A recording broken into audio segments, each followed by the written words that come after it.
Hello, welcome back to the YouTube channel of Bethel Evangelical Free Church Hanley. I'm Pastor Gervais Chum, his mother historic church in Leicestershire. This is the church St Michael and All Angels, Eastwell. Yes, the camera is looking down at me at this point. There's a table I've been able to balance it on because the tripod isn't tall enough to have it look down at me normally. But put it up here because you can see this rather interesting arrangement in that you've got a door, two windows, and a wall, and the chancel beyond. Now, in fact, that is a stone rood screen, and above there is a tympanum. That is a lath and plaster, wooden plaster partition, which would have originally been painted. It's now whitewashed, but it's a good example of how chancels would have been in the Middle Ages, particularly late Middle Ages, almost completely separate spaces from the nave. In there, the sacred stuff happened, the consecration at the Mass. Out here was the space for the common people. Now, what's happened in many churches is that the screen's gone. Many of them never had a tympan, and this is a rather unusual setup. However, there are some cases where in the 17th, 18th centuries, they just pull down the chancel because no one's using it for anything very much. Sometimes they're preserved because they become the village school.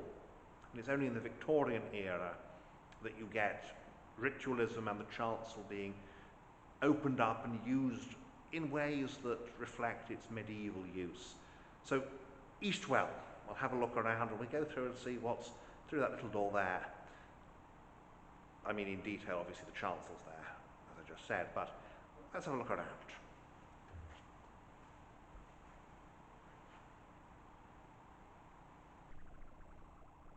As usual, then, we begin at the west end. You will notice that the pews are painted a rather fetching dark green colour. I don't know why, they just are.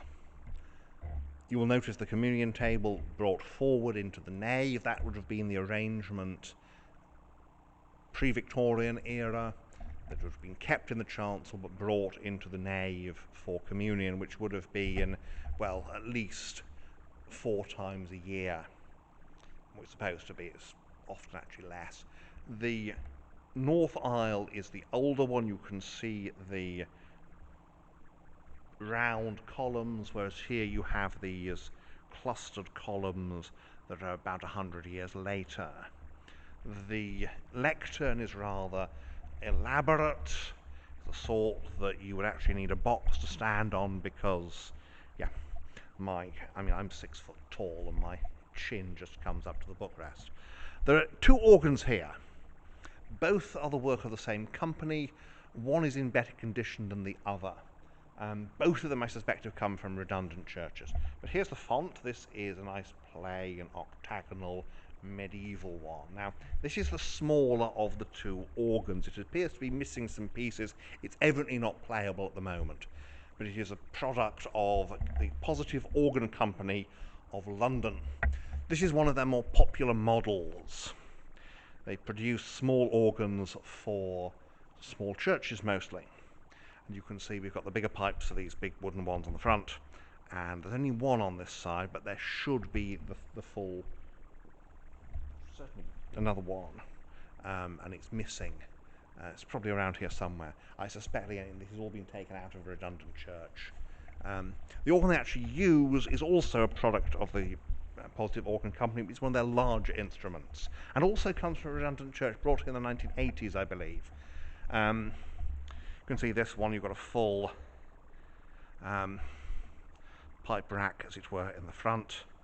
You've got your console there and the foot pedals. Foot pedals are for pumping, by the way. They're not for anything else. It's foot pumped. It's just easier, of course, to be blown that way. You can see here where a screen's been taken out. This would have been a side chapel, and you've got a piscina there for that reason. And here is the screen. Now, it's unusual to have a stone rood screen in a small church like this. Normally rood screens are wooden, but this is stone, and you do find them sometimes in small churches. the screen, as you can see, ends there, and everything above that's the tympanum, and that is a funerary hatchment. Pulpit here is 1890s. The communion table, though, is 17th century, and a rather nice one.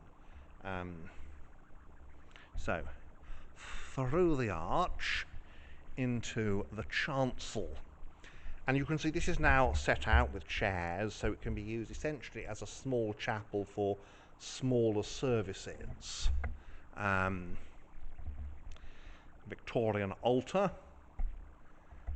and there is a memorial. This is a medieval priest. We can tell because he's got a chalice and he's in his vestments, because of course priests were important people. So there's his chalice, that's the mark of the priest. Priests were sometimes buried, in fact, with wax chalices as a mark of their status.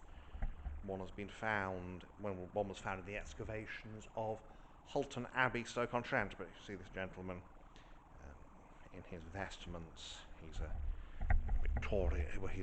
medieval priest. And we have up here memorials to clergy and family. So here is Mrs. Patty Faithful, widow of the late Reverend John Faithful, meek, discreet, pious and charitable. She was so justly endeared to all who knew her that when she exchanged this world for a better, she was most sincerely and deeply regretted by her family, her friends and her acquaintance. She died March the 5th, 1827, aged 72 years, and this is John Faithful. His inscription is in Latin. He was Vicar of Warfield in Berkshire, and we are told that he died in 1824. And this is a memorial to Percy Gore Graham, who was the rector here, 1924 to 42.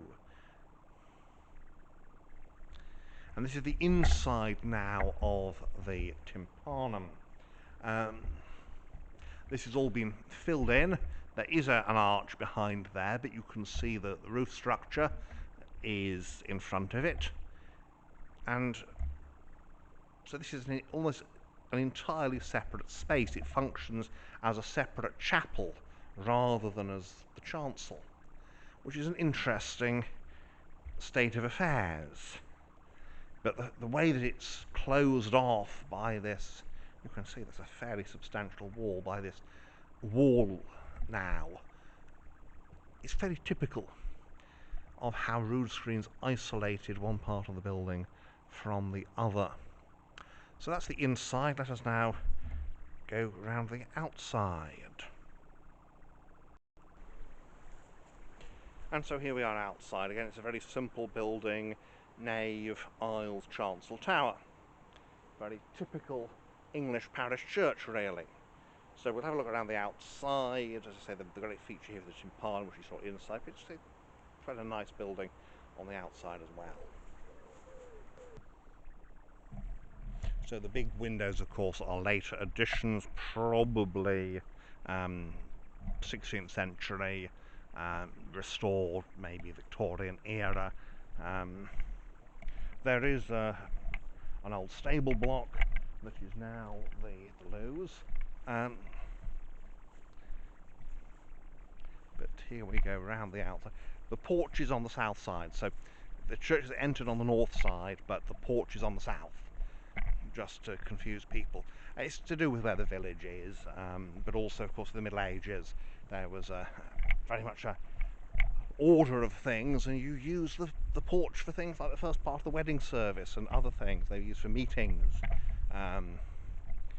So here we are. You can see there's a very small tower there with its single gargoyle on each end, and the porch, I think, is now the vestry.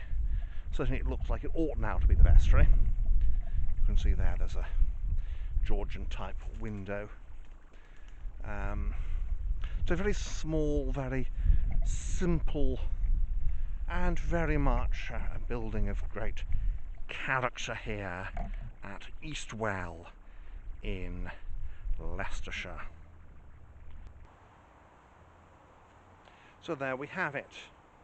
Eastwell, St Michael and All Angels.